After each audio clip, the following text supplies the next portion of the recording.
Something happened to the ancient teaching about inner reality shaping outer experience. Something that began as one of the most profound truths in the history of human consciousness became, over a few decades, a product. And then it became an industry. And then it became the thing you are sold when you're at your lowest point by someone who has just enough working knowledge of quantum physics to sound credible and just enough charisma to make you believe the reason it is not working is you.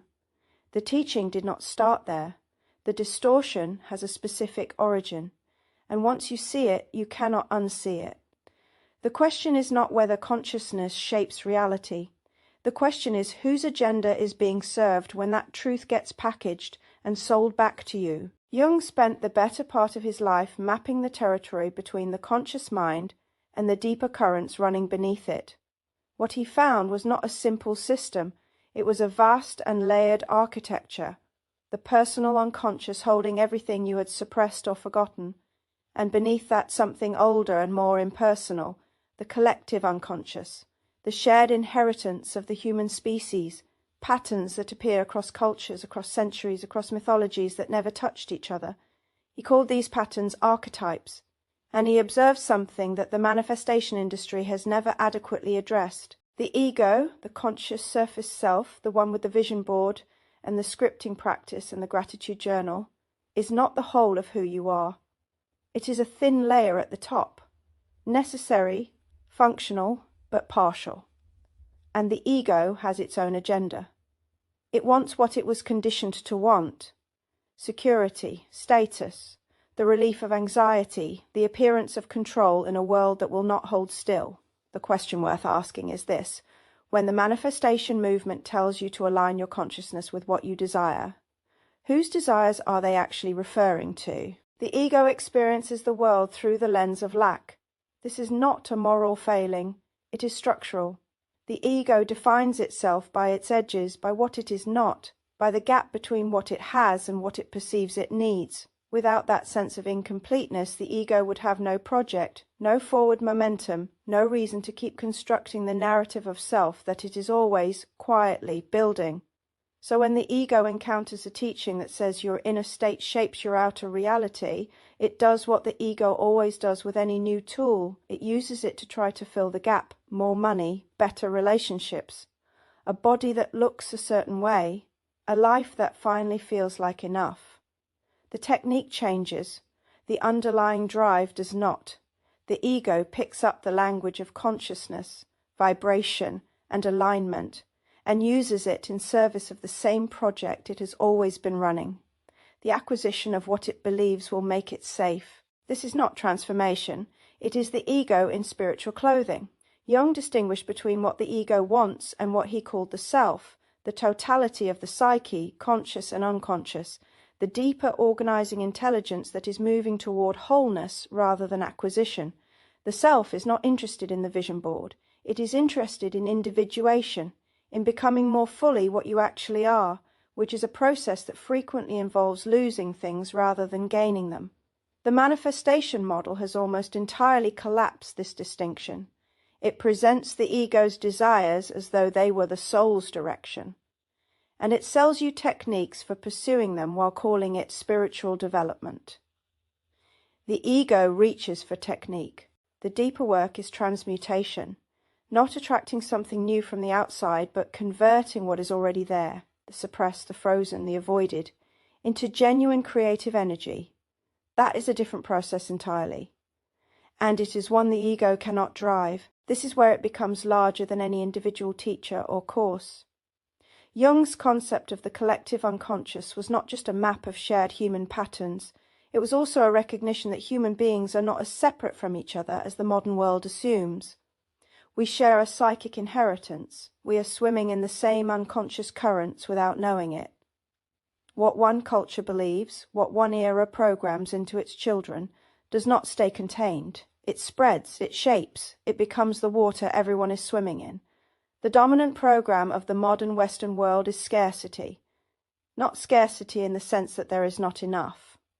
Scarcity as a fundamental orientation toward reality, the belief installed so early and so thoroughly that it feels like perception rather than belief, that there is not enough, that you are not enough, and that the primary task of a human life is to accumulate sufficient quantities of the right things to finally feel secure. That program runs in virtually every institution, in the economics we inherited, in the religions that sorted humanity into deserving and undeserving, in the education systems that ranked, compared, and produced anxiety as a feature rather than a bug, in the media that has always known that fear sells better than satisfaction.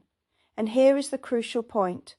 When a population saturated with collective scarcity programming encounters a teaching that says consciousness shapes reality, what happens? The scarcity program does not disappear. It gets underneath a new teaching and runs it. The desire to manifest becomes another expression of the same fundamental belief: I do not have enough, I am not enough, I need to do something to fix this. Manifestation culture did not transcend the collective ego program. In most of its forms, it became the collective ego program wearing a new coat. There is a further dimension that is worth naming directly. The commodification of spiritual teaching is not a neutral process. When a truth enters the marketplace, it is subject to the same forces as anything else being sold. It gets simplified to increase reach. It gets promised to increase sales. It gets stripped of the parts that are difficult, demanding, or unlikely to convert. And this is important. It did not happen by accident or malice. It happened because of the structural logic of markets. Once inside that system, the truth is processed the same way as anything else. The market does not care about the integrity of the original teaching. It cares about what converts. Most of the people selling manifestation courses believe in what they are selling. The distortion happened around them and through them. The process itself does the corrupting. What remains after that process is rarely the original teaching.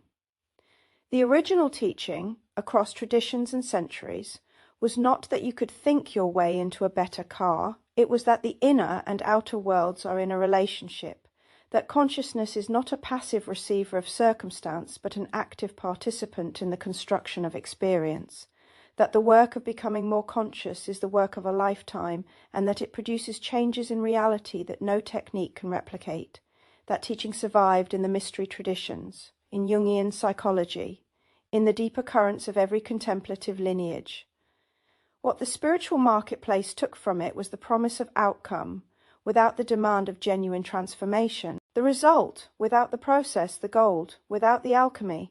And into that gap it placed product after product after product, each one selling the idea that the reason the last one did not work was not the model. It was you. Your vibration was off.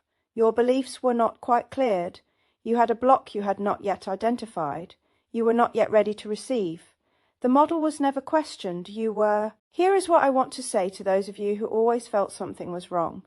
You were not failing to manifest. You were accurately perceiving a distortion. The INFJ's dominant function is introverted intuition. It is not a feeling, is not a preference. It is a cognitive process. The ability to perceive the underlying pattern beneath the surface presentation of things. To sense the structure operating beneath what is being said. To feel, often without being able to articulate why, when something that looks true is not quite reaching the root. That perception fired every time you encountered the standard manifestation model. Not because you were resistant, not because you were too deep, too negative, or too damaged to receive abundance. Because you were accurately reading the flaw in the foundation. The seer sees. That is both the gift and the burden. And it means that teachings which ask you to override your perception in favor of a chosen belief are asking you to turn off the most essential thing about you. What the seer needs is not a technique to bypass the unconscious. What the seer needs is a map deep enough to go there, to meet what is actually running beneath the surface, to transmute rather than override.